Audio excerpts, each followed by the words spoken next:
大家好，我係 Mr. Manso，今日會係大家講呢就係 S3 嘅 Mathematics in Action Exercise 10A 斜率和傾角 Question 12第12條，偉明沿一條斜率為1:16的不直小徑走了100米，求該段小徑的傾角。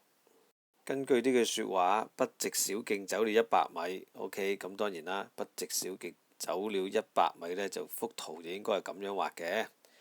OK， 咁你話咦喂，點解係斜嘅？但係人哋都講明啦，斜率為1:16，梗係有斜度喺度啦。傾角就喺呢個位置。咁你見到畫面而家多咗一個直角三角形，點解呢？因為佢俾咗個斜率呢，就係1:16。OK， 咁我哋可以將佢寫翻做分數表示嘅。OK， 咁就會係對邊，即係嗰個圓錘距離，同埋嗰個鄰邊，即係嗰個水平距離嘅斜率就係咁樣定義噶嘛，啱唔啱？又可能會問點解會有兩個直角三角形啊？因為呢，第一個直角三角形呢，我哋用咗100米就喺個斜邊嗰度啦。咁第二個呢，我哋就咁齋我嚟計傾角嘅啫，得唔得？如果你話將呢個1擺上去呢，我驚你誤會咗佢係1米。呢邊擺上去呢就係16米，咁呢個又係唔正確嘅。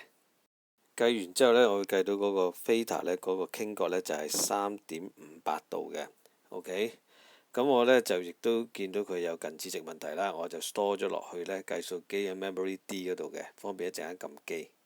睇埋 part B 啦，求偉明所走的一段水平距離。好，水平距離當然就係打橫呢一條啦。咁你有100米，你又有隻傾角，咁你又要計水平距離，咁就係鄰斜，當然係 cosine 啦。起好條式咧，咪將個100揼過對面咯。撳完機你應該計到呢 x 呢就會係99.8嘅。咁由於呢嗰個單位係米，咁我哋補翻個米落去99.8米啦。咁我發覺近似值嗰個問題呢，如果我用翻之前 A 嘅答案擺落去呢，今次就冇影響。不過你留意啲細位數字都有影響㗎。咁你就如果你係驚佢進位即係4捨5入嗰陣時有偏差嘅話呢，咁就用翻呢個方法啦。OK，多謝大家，拜拜。